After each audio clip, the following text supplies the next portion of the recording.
அன்பானவர்களே, அன்பு வணக்கங்கள். மனிதர்கள் இறந்த பின்பு மேல் உலகிலே அவர்களுக்கு ஒரு வாழ்க்கை இருக்கிறது என்பதே நிறைய பேருக்கு தெரியாது. ஒரு சிலர் இதை கற்பனை என்று சொல்லுவார்கள். நம்முடைய முன்னோர்கள், ரிஷிகள், யோகிகள், முனிவர்கள், சித்தர்கள் இவர்களெல்லாம் கண்டுபிடித்து கூறி சென்றவையெல்லாம் ஒரு காலத்தில் கற்பனை என்று நினைத்துக் கொண்டிருந்தார்கள். ஆனால் இன்று அதே அறிவியல் அவையெல்லாம் உண்மை என்று ஏற்றுக்கொண்டிருக்கிறது.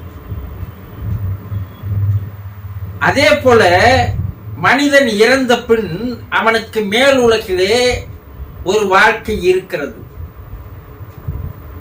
என்பதையும் இந்த நூற்றாண்டில் ஆவி உலக ஆராய்ச்சியாளர்கள் கண்டுபிடித்து அறிக்கைகளாக, செய்திகளாக உலக மக்களுக்கு தெரிவித்து வருகிறார்கள். இதையெல்லாம் விலாவரியாக நீங்கள் தெரிந்து கொள்ள வேண்டும் என்றால் இந்த சேனலை சப்ஸ்கிரைப் பண்ணி என்னோடு தொடர்ந்து பயணம் செய்யுங்கள். மேலுலக வாழ்க்கையை எப்படிப்பட்டது என்பதை தெளிவாக தெரிந்து கொண்டால் இப்போது நீங்கள் வாழ்ந்து வருகின்ற வாழ்க்கையை மாற்றி அமைத்துக் கொள்ள முடியும். ஒரு தெய்வீகமான வாழ்க்கையை, புனிதமான வாழ்க்கையை, ஆன்மீகத்தில் உயர்ந்த நிலை வாழ்க்கையை வாழ வேண்டும் என்ற எண்ணம் இருந்தால் என்னோடு பயணம் செய்யும். இன்று நாம் பார்க்க போவது ஒரு அன்பர், குருஜி. என்னுடைய தந்தையார் இறந்து விட்டார்.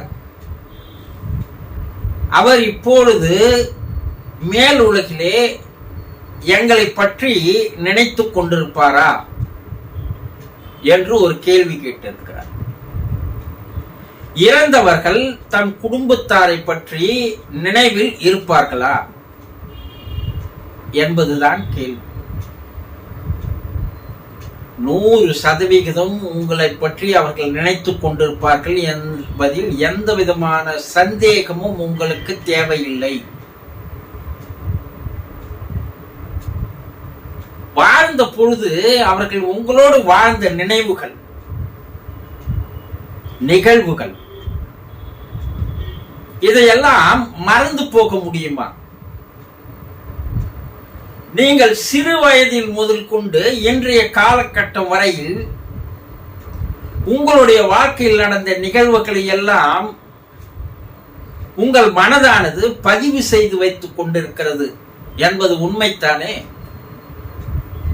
உங்களுக்கு 60 வயது ஆகியிருக்கலாம்.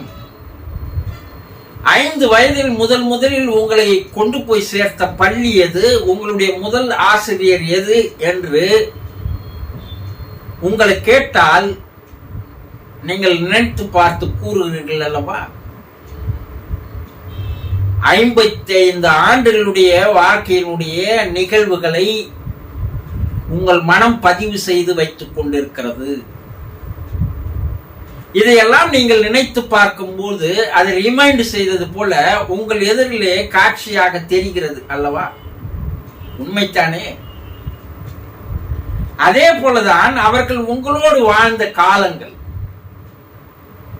உங்களோடு இருந்த சந்தோஷமான தருணங்கள்,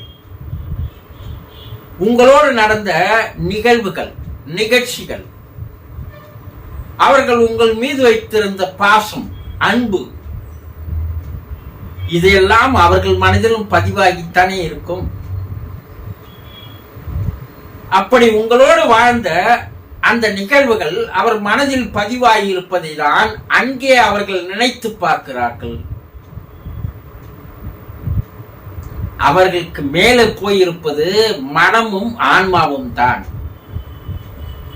அவர்கள் பூமியில் வாழ்ந்த போது எதையெல்லாம் நினைத்தார்களோ, எதையெல்லாம் எண்ணினார்களோ, எதையெல்லாம் சிந்தித்தார்களோ, எந்த மாதிரியான நடவடிக்கையில் ஈடுபட்டார்களோ, உங்கள் குடும்பத்தில் எந்த விதமான நிகழ்வுகள் நடந்ததோ, உங்களுக்கும் அவருக்கும் இருக்கின்ற அன்பு பரிமாற்றங்கள் இவையெல்லாம் மறந்து போய்விடுமா?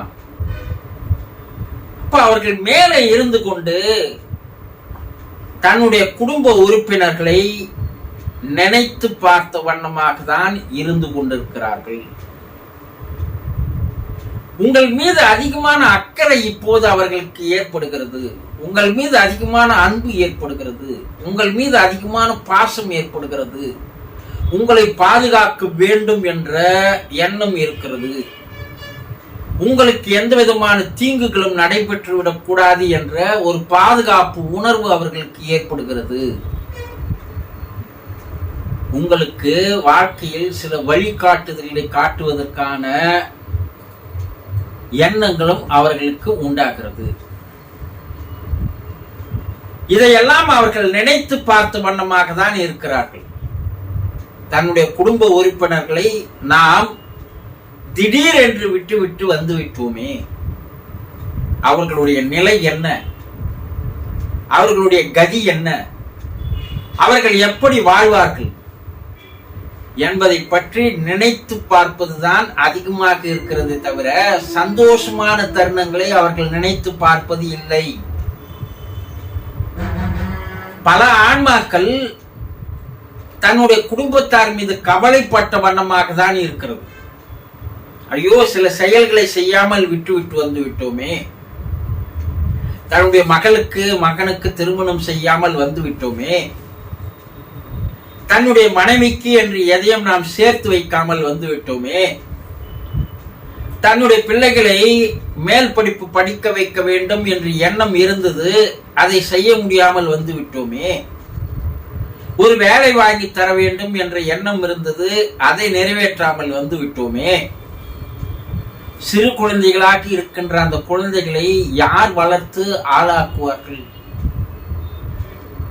நான் மனைவியையும் குழந்தையும் விட்டு விட்டு வந்து விட்டேன். அவள் தனியாக இருக்கிறாள். குழந்தைகளை எப்படி அவள் காப்பாற்றுவாள்? அதுவும் காதலித்து திருமணம் செய்து கொண்டவர்களாக இருந்தால்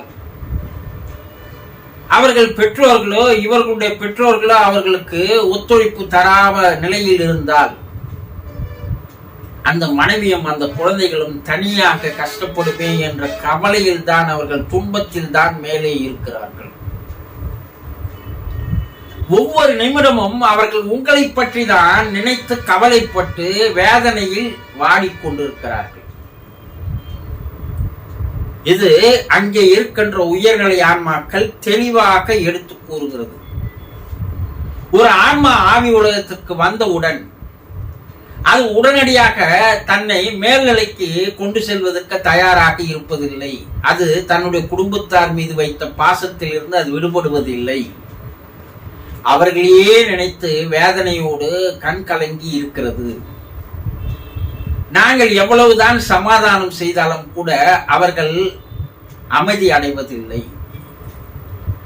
அவர்கள் காலம் போக போகதான் அவர்களுக்கு அந்த பக்குவமும் அதை தாங்கக்கூடிய மன வலிமையும் வருகிறது. ஒரு குறிப்பிட்ட காலம் வரை அவர்கள் அந்த துக்கத்தில், துயரத்தில், கஷ்டத்தில், கவலையில், கண்ணீரில் கலங்கிதான் இருக்கிறார்கள்.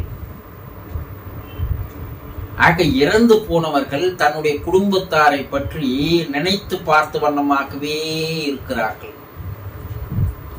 குடும்பத்தார் தான் சிலரை மறந்து விடுகிறார்கள், புறக்கணித்து விடுகிறார்கள். வயசாயிடுச்சுங்க, அவர் போக வேண்டிய நேரம் வந்துடுச்சு, போயிட்டாரு, அதை பத்தி எல்லாம் எங்களுக்கு கவலை இல்லை, நாங்க அதோட மறந்துட்டு எங்க வேலையை பார்க்கிறோம்னு சொல்றீங்கப்பா. அப்பதான் அந்த ஆன்மா மேலும் மேலும் வேதனை அடைகிறது. ஆன்மாவிற்கு வயது இல்லை, மனத்திற்கு வயது இல்லை, உடலுக்குத்தான் வயது. நீங்க உடலை நினைச்சு பேசுறீங்க, அவருடைய மனதை, ஆன்மாவை நினைத்து நீங்கள் பேசுவதில்லை. இதை புரிந்து கொள்வதற்கு உங்களுக்கு சில விஷய ஞானங்கள் தேவை. இதெல்லாம் தெரியாதவர்களும் இருக்கிறார்கள். ஒவ்வொரு குடும்பத்தாரை பற்றியும் அந்த இறந்து போன, மேலே போன அந்த ஆன்மா நினைத்து பார்த்த வண்ணமாக தான் இருந்து கொண்டிருக்கிறது. உங்களை பற்றிய அக்கறையில் தான் இருந்து கொண்டிருக்கிறது. இதில் எந்த விதமான சந்தேகமும் உங்களுக்கு தேவையில்லை என்பதை புரிந்து கொள்ளுங்கள். புரிந்து கொண்டீர்களா? சந்தோஷம்.